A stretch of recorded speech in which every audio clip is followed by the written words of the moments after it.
Good morning students. Class 8 chapter 2 history. आपके 3 chapter हो चुके हैं। एक चैप्टर आपका हिस्ट्री का हो चुका है कंप्लीट, एक ज्योग्राफी का और एक सिविक्स का।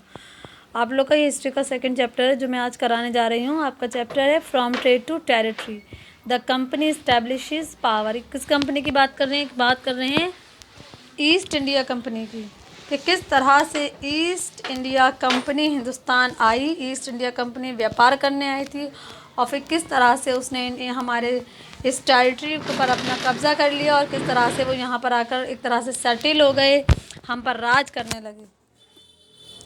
Aurangzeb was the last of the powerful Mughal ruler. He established control over a very large part of the territory that is known as the India. Aurangzeb की अगर हम बात करें, औरंगज़ेब का नाम आप सब लोगों ने सुना होगा। औरंगज़ेब आखिरी बहुत ही ज़्यादा पावरफुल मुग़ल रूलर थे, यानी कि लास्ट मुग़ल रूलर थे। औरंगज़ेब ने हिंदुस्तान के इंडियन टेरिटरी के एक बड़े हिस्से पर मुग़ल साम्राज्य को इस्टेब्लिश किया, या एक बड़ा हिस्से पर मुग़ल राज कायम किया। After his that in 1707 many Mughal governor and big zamindar began asserting their authority and establishing regional kingdom. After the Aurangzeb death, यानी कि औरंगज़ेब के डेथ के बाद, औरंगज़ेब के मृत्यु या इंतकाल के बाद, औरंगज़ेब की मृत्यु होती है 1707 में।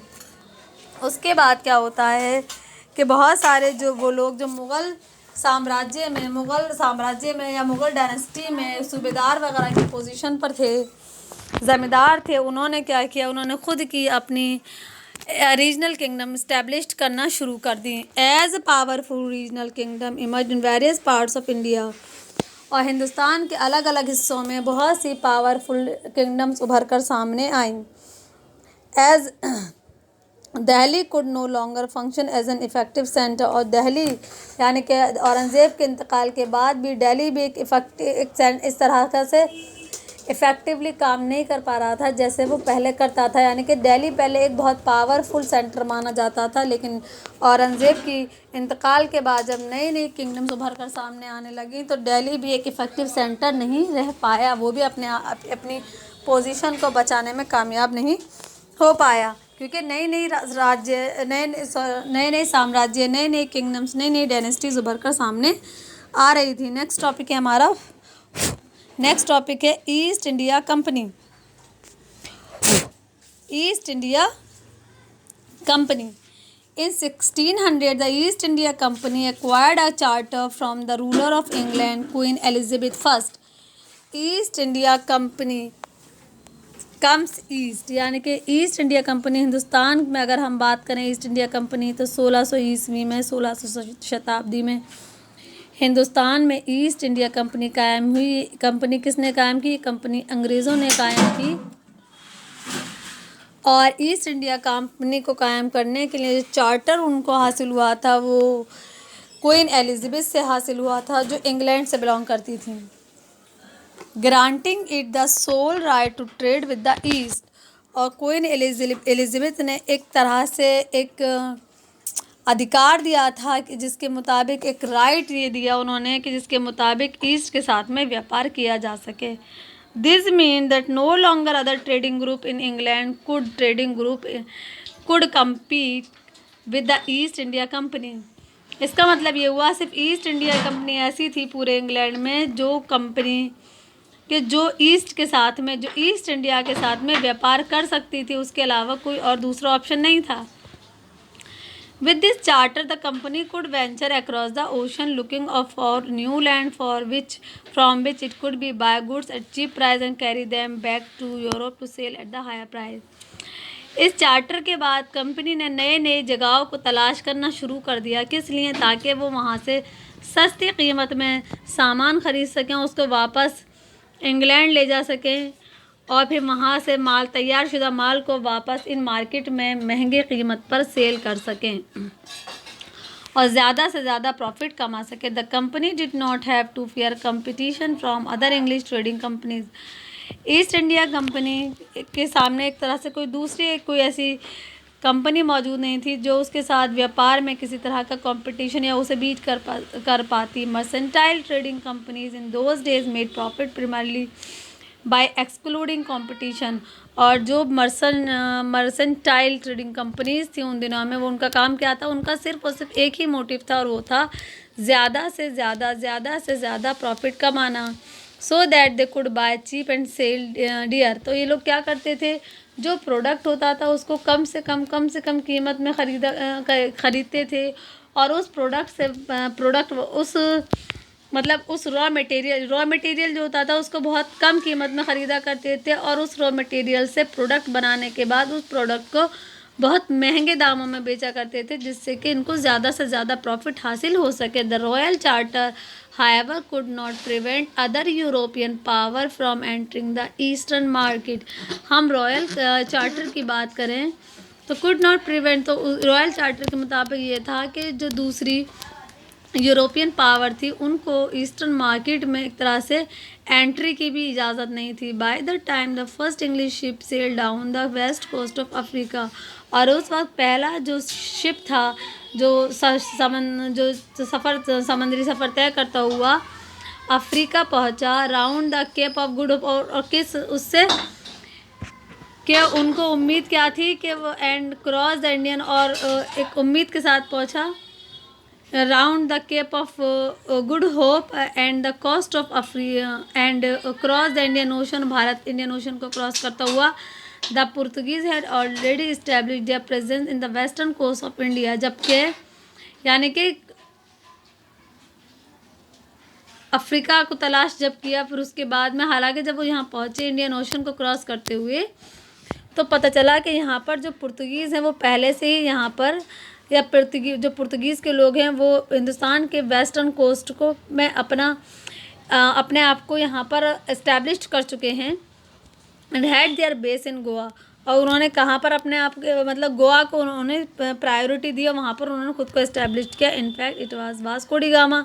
अब Portuguese scholar Vasco da Gama वो पहले पुर्तगीज़ स्कॉलर थे जिन्होंने 1498 में इंडिया को समंदरी रास्ते से फाइंड आउट, यानी पुर्तगीज़ से भारत का जो समंदरी रास्ता था उसको खोज करने वाले कौन थे, पुर्तगीज़ स्कॉलर जिनका नाम वास्को डी गामा था। और उन्होंने 1498 में पुर्तगीज़ और भारत के बीच का समंदरी रास्ता खोजा था। By the early 17th century the Dutch too were exploring the possibility of trade in Indian ocean.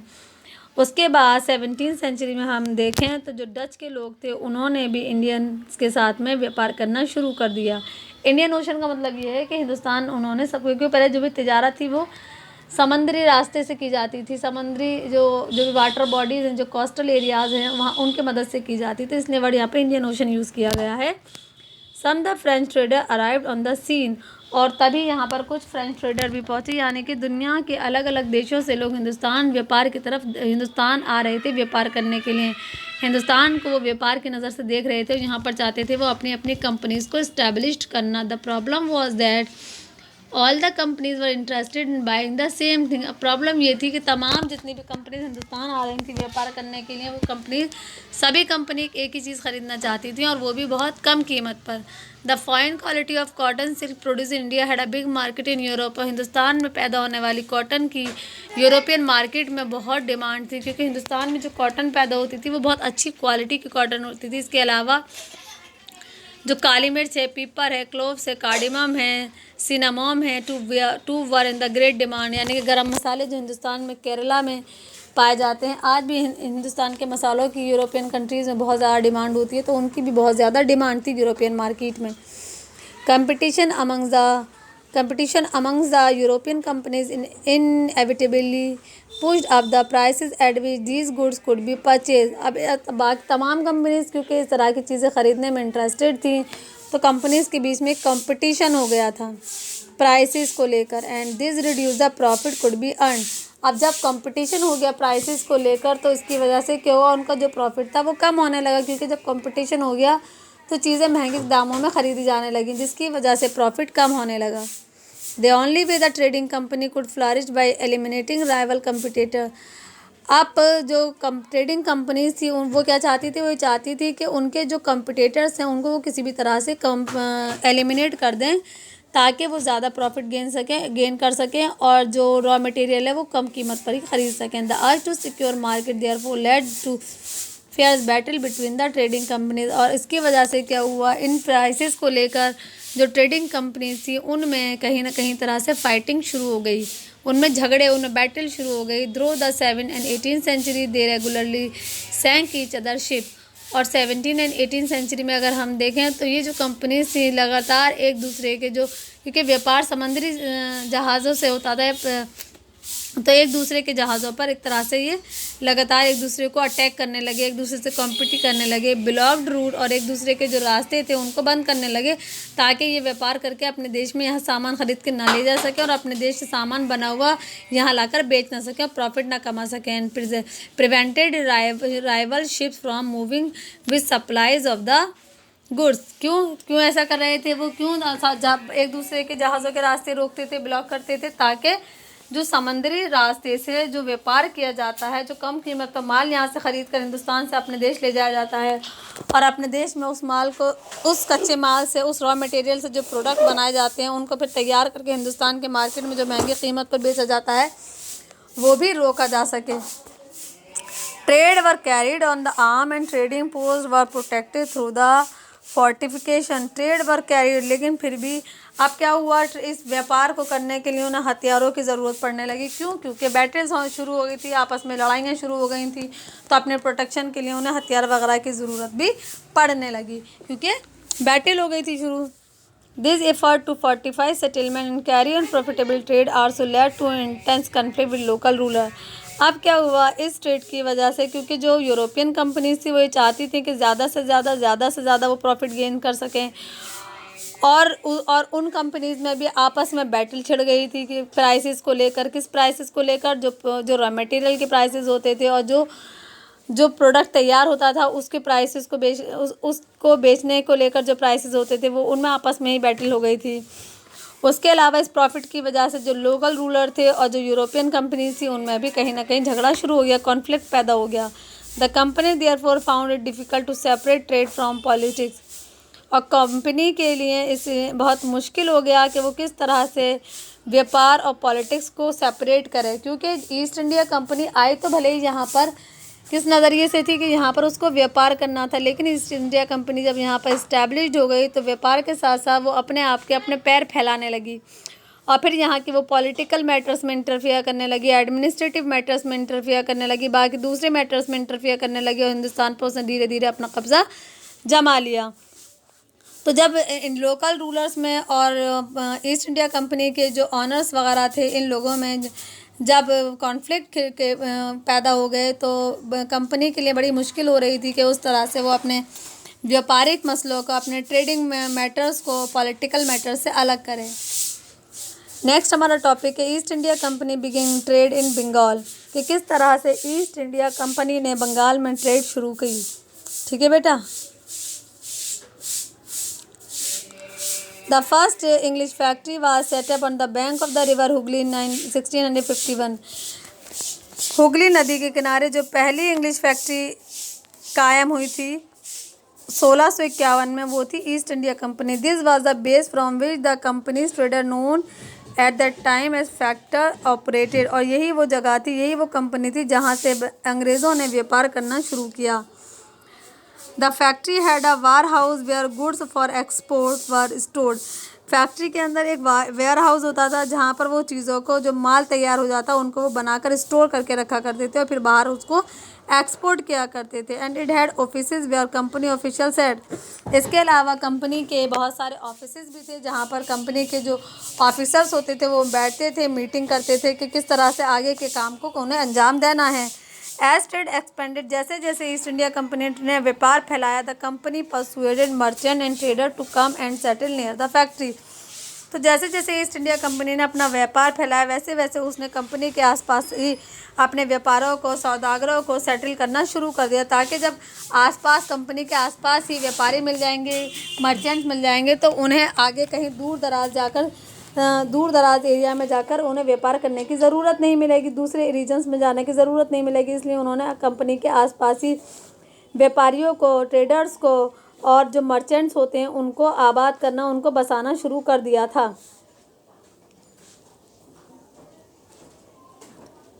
समझ रहे बेटा?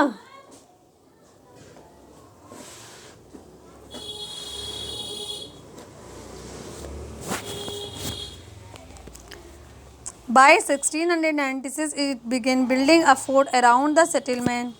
और 1669 में अगर हम देखें तो यहाँ पर एक बिल्डिंग बनाई गई, बल्कि बिल्डिंग नहीं, एक किला, एक महल टाइप बनाया गया इस ईस्ट इंडिया कंपनी के आसपास ही। 2 year later it bribed Mughal official into giving the company zamindari right over 3 villages.